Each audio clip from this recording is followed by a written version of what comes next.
Hello everyone, Shri IAS academy में आपका स्वागत है। जैसा कि आप जानते हैं कि श्री आईएएस एकेडमी ने आंसर राइटिंग सीरीज की शुरुआत की थी, जिसमें ऑलरेडी हमारे 148 पार्ट आ चुके हैं। ये हमारा 149 पार्ट है। इसमें हम देखेंगे कि आपके द्वारा हमारे टेलीग्राम चैनल पर किस प्रकार का प्रश्न भेजा गया, उसे आपने किस तरीके से लिखा और वास्तव में आपको उसे कैसे लिखना है। तो चलिए शुरू करते हैं। जैसा कि आप देख रहे हैं, ये प्रश्न आपके द्वारा हमारे टेलीग्राम चैनल पर भेजा गया। तो सबसे पहले हम आपके इस प्रश्न को पढ़ेंगे, फिर आपके उत्तर को पढ़ेंगे और देखेंगे कि वास्तव में आपने इसे कैसे लिखा। आपका प्रश्न है, अंग्रेजों की भारत की विजय प्लासी के साथ संपूर्ण नहीं हुई थी। अगर अंग्रेजों को भारत में किसी पश्चातकालीन युद्ध में पूरी तरह से पराजित कर दिया गया होता, तब प्लासी का युद्ध भारत के इतिहास में एक छोटा सा किस्सा बनकर रह जाता। काफ़ी अच्छा प्रश्न है। आपने लिखा है 23 जून 1757 में हुई प्लासी की लड़ाई में नवाब की पराजय से क्लाइव द्वारा विजय प्राप्त कर लेने भर से भारत की विजय नहीं हुई थी, अर्थात ये तो केवल एक छोटे से क्षेत्र को जीत लेने की घटना मात्र थी, क्योंकि अभी तो मराठों से भिड़ना बाकी था और मैसूर को जीतना बाकी था। इसके अलावा फ्रांसीसी भी भारत में अपनी महत्वाकांक्षा को साकार कर रहे थे, अर्थात भारत विजय केवल प्लासी मात्र घटना से प्रेरित न होकर कई युद्धों के परिणाम का एक संयोग थी, जिन्हें कंपनी को अभी भी लड़ना बाकी था, चाहे वो डचों के साथ बेदरा की लड़ाई हो या फिर फ्रांसीसियों के साथ बांडीवास की लड़ाई हो, या आगे चलकर 1764 में मीर कासिम के साथ बक्सर का युद्ध हो। हम ये जरूर कह सकते हैं कि बक्सर की विजय के बाद कंपनी की स्थिति में पूर्व की अपेक्षा अधिक मजबूती आई, क्योंकि अब मुगल सम्राट इनके अंतर्गत आ गए थे और अवध का नवाब कंपनी का कृपा पात्र बन गया था। अतः अब उत्तर भारत में कंपनी की स्थिति राजनीतिक रूप से प्रमुख हो गई थी, जिससे उनको न केवल दक्कन विजय या पूर्वी समस्याओं को सुलझाने में सहायता मिली, बल्कि भारत के बाहर भी कंपनी की स्थिति प्रभावशाली हो गई थी।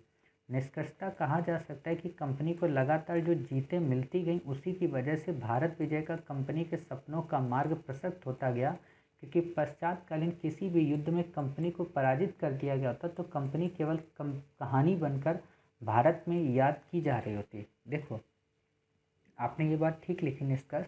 यहाँ पे आप एक काम और कर सकते थे कि इस निष्कर्ष को थोड़ा फॉरवर्ड बना सकते थे। मतलब जब ये बार बार भारत विजय की बात की जा रही, भारत विजय की बात की जा रही, तो आप क्या करें, इस भारत विजय को निष्कर्ष में यूज कर सकते हैं। कैसे कि वास्तव में पूरे भारत को डलहौजी के शासन काल में ही जीता जा सका, अर्थात कंपनी ने जिस भारत विजय की शुरुआत की थी, अतः हम ये कह सकते हैं कि प्लासी का युद्ध उस भारत विजय की एक शुरुआती अंग था, न कि भारत विजय।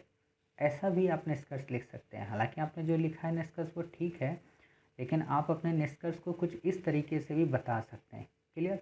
कि हाँ, जो प्लासी का जो विजय थी वो वास्तव में भारत विजय की अंत ना होकर भारत विजय की शुरुआत थी। क्लियर? और अगर इसमें किसी भी युद्ध में हरा दिया जाता है इसके बाद के, तो कंपनी पराजित हो जाती और एक किस्सा बनकर रह जाती। क्लियर? पहली चीज़ तो ये। दूसरी बात आप क्या कर सकते हो कि जब आपने इतना बड़ा उत्तर लिखा है, तो आप क्या करो कि पहले इसे एक्सप्लेन कर दो, जो कि आपने एक्सप्लेन किया है। क्लियर? लेकिन आपने एक्सप्लेन करने के साथ ही आपने पैरा को चेंज नहीं किया। समझ रहे हो? आप क्या करोगे कि पहले जब एक्सप्लेन कर रहे हो तो यहीं पे आप पैरा को एक्सप्लेन कर दो, और जो विश्लेषण आपने इसमें बीच में डाल दिया है, इस विश्लेषण को बाद के पैरा के लिए रखो। हमेशा देखो, प्रश्न में मूलतः 3 टुकड़े तो होते ही होते हैं, अर्थात आप जब भी उत्तर लिखें तो 3 पैरा कम से कम बनने ही चाहिए। एक पैरा तो प्रश्न को एक्सप्लेन कर दे, दूसरा उसको विश्लेषित कर दे, और तीसरा निष्कर्ष दे दे। जहाँ ज़रूरत हो निष्कर्ष की वहाँ। कभी कभी क्या होता है कि निष्कर्ष हमें सब में ज़रूरी नहीं होता है, क्योंकि कई बार क्या होता है कि निष्कर्ष ऑलरेडी उसमें दिया होता है।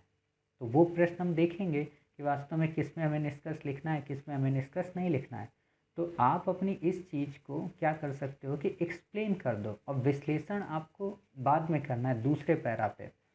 तीसरी बात यह है कि आप जो क्षेत्रीय लैंग्वेज है या जो आम बोलचाल के शब्द हैं उनको अवॉइड करिए। क्योंकि यूपीएससी का ये मानना है कि एक सामान्य अभ्यर्थी के अंदर जब वो आंसर राइटिंग कर रहा हो तो क्षेत्रीय भाषा का इनपुट ना हो, बल्कि राष्ट्रीय स्तर की भाषा का इनपुट हो। मतलब कि आप इसमें क्षेत्रीय भाषा की जगह पे अगर फारसी शब्द का उपयोग कर दें, आप अरबी का उपयोग कर दें, आप उर्दू का उपयोग कर दें, आप मलयालम या तमिल का उपयोग कर दें, आप असमीज़ या मणिपुरी का उपयोग कर दें या उड़िया का उपयोग कर दें तो चल जाएगा।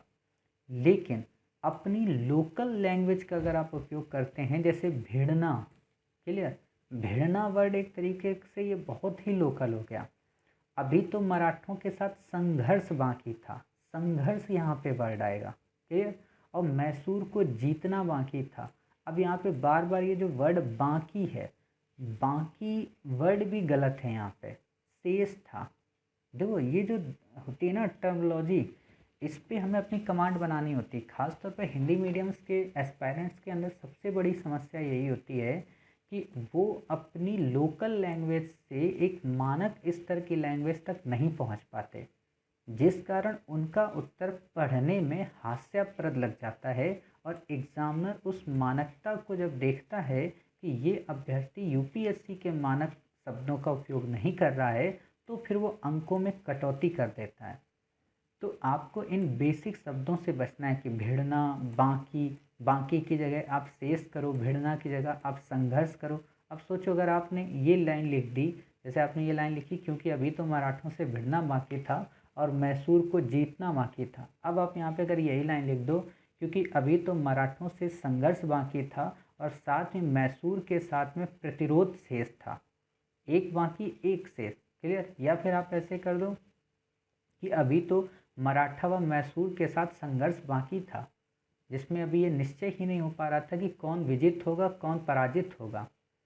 समझ रहे हो? तो ऐसे ये अब आपके अंदर टेक्निकल होना चाहिए कि हम अपनी बात को कितने कम शब्दों में उपयोग करें और कैसे अपनी लैंग्वेज को बेस्ट बनाएं। क्लियर।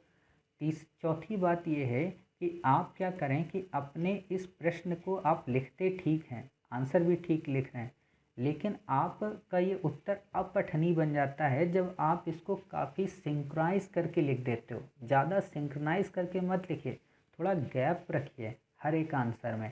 जैसे आपने को यहाँ लिखा, जीतना यहाँ लिखा, तो थोड़ा सा स्पेस हो, और स्पेस न केवल लाइन में हो बल्कि नीचे भी हो कि हाँ ये लाइन और ये लाइन में अंतर हो, और शब्दों का जो साइज हो वो एक ही आकार में लिखिए।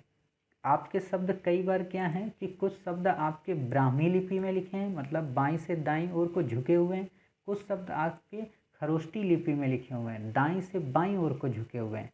तो आप ऐसा मत करिए। जैसे आप देखिए ये थी जो है ये किधर है, खरोष्टी में, और ये क्योंकि जो है वो किस में, ब्राह्मी लिपि में। तो क्या होता है कि फिर ये क्रमबद्ध नहीं आ पाता और आंसर में वो मज़ा नहीं आ पाता, बिखरा बिखरा लगता है। बाकी आपने ये वर्ड सही लिखे हैं। और दूसरी एक और बात आप यहाँ पे कर सकते हैं कि जो आप ये विश्लेषण बता रहे हैं उसे दूसरे पक्ष में बताएं। क्लियर। मीर कासिम के साथ बक्सर का दुआ। हाँ, एक लाइन यहाँ पे और है जो आपने यहाँ पे उल्टा कर दिया, मतलब कि मुगल सम्राट कृपा पात्र होगा और अवध का नवाब उसके अधीन आएगा। क्लियर। क्योंकि अब मुगल सम्राट इनके अंतर्गत आ गए थे, अंतर्गत नहीं आ गए थे, अधीन आ गए थे। और यहाँ मुगल सम्राट नहीं आएगा क्योंकि मुगल सम्राट अभी अधीन नहीं हुआ था, पेंशन याफ्ता बना था। क्लियर। अभी तो कृपा पात्र बन गया था कि हाँ ये जैसा चाहेंगे वैसा होगा, और अवध का नवाब इनके अधीन आ गया था पूरी तरीके से। क्लियर। कृपा पात्र का मतलब और अधीन का मतलब क्या होता है? अधीन का मतलब होता है अपनी सारी सेना, सारी एक्टिविटी दे देना कंपनी को, क्योंकि ये सहायक संधि के अंतर्गत भी आ गए थे। जबकि अभी मुगल सम्राट कृपा पात्र नहीं बना था, अभी मुगल सम्राट की अपनी सेना थी, अपना सब कुछ था। ये वैलिडिटी बस इनसे ले पाए थे बक्सर के युद्ध में, उसके बाद कहानियाँ बदल जाती हैं। क्लियर। तो खासतौर पर लॉर्ड हेस्टिंग्स जब आता है तो वो मुगल सम्राट को अपना अधीन मानता है, वो मुगल सम्राट को अपना कृपा पात्र मानता है। क्लियर। काफ़ी गहराई में वो कहता है कि मुगल सम्राट के सामने मुझे जाकर हाजिरी लगाने की ज़रूरत नहीं है और ना ही मैं उसे नजराना दूंगा। और वो उस समय पॉलिसी अपना रहा होता है अधीनस्थ संघ के पृथक्करण की नीति। हम उसको पढ़ेंगे अपने प्रशासन में। क्लियर। तो उम्मीद है आप सारे कमेंट समझ गए होंगे, ये भी समझ गए होंगे कि आपको अपने उत्तर को कैसे लिखना है। अब जैसे लिख रहे हो ना, हम ये ज़रूर कह सकते हैं, ज़रूर कह सकते हैं ये वर्ड भी आपको नहीं यूज करना है कि हम ज़रूर ये कह सकते हैं। हम कौन होते हैं कहने वाले। आप यहाँ पे ये कहोगे कि स्मरणीय हो उपरोक्त बातों से कि बक्सर की विजय के बाद कंपनी की स्थिति में पूर्व की अपेक्षा अधिक मजबूती आई, जिसने न केवल मुगल सम्राट को कंपनी के अधीन कृपा पात्र बना दिया, बल्कि अवध का नवाब उनके अधीन आ गया। अब जब आप बताओगे कि यहाँ पे वैसे इस वर्ड को भी आपको नहीं यूज करना है कृपा पात्र, आप यहाँ ये कर सकते हो कि मुगल सम्राट उनका पेंशन याफ्ता बन गया, तो वहीं अवध का नवाब उनके अधीन आ गया, जिससे उन्हें ना अवध में मुक्त व्यापार की अनुमति मिली, बल्कि उत्तरी सरकार के रूप में उन्हें क्षेत्र की भी प्राप्ति हुई। आप ऐसे लिख सकते हो। क्लियर। और यहाँ पे जब आप ये चीज़ लिखोगे तो आप यहाँ पे बक्सर विजय के बाद इलाहाबाद की ट्रीटी का अगर आप उपयोग करते हो, सिर्फ नाम ही लिख देते हो कि इलाहाबाद की संधि के अंतर्गत मुगल सम्राट व अवध के नवाब अधीन आ गए, तो भी एक उत्तर में अलग डायमेंशन बन जाता है। अब देखो इलाहाबाद की संधि में मैंने अधीन यूज किया है क्योंकि उसमें मैंने दोनों को एक साथ मिक्स कर दिया, तो आप ऐसे कर सकते हो। उम्मीद है न केवल आपको इस प्रश्न का उत्तर समझ में आया होगा, बल्कि आपको ये भी समझ में आया होगा कि हमें अपने शब्दों की शब्दावलियों को किस तरीके से उचित और अनुचित ढंग से उपयोग करना है, साथ ही हमें किस प्रकार अपने पैरा को बार बार चेंज करना है और किस तरीके से उत्तर को विश्लेषित करते समय शब्दों की गरिमा के साथ में अपने उत्तर का लेखन करना है और निष्कर्ष हमें किस प्रकार से भविष्यगत देना है, ये भी आपने सीखा। उम्मीद है आपको न केवल इस प्रश्न का उत्तर समझ में आया होगा, बल्कि काफ़ी कई सारी चीज़ें नई सीखने को मिली होंगी। मिलते हैं फिर आप ही के द्वारा भेजे गए एक नए प्रश्न के साथ। तब तक अपना ख्याल रखिए और स्वस्थ रहिए।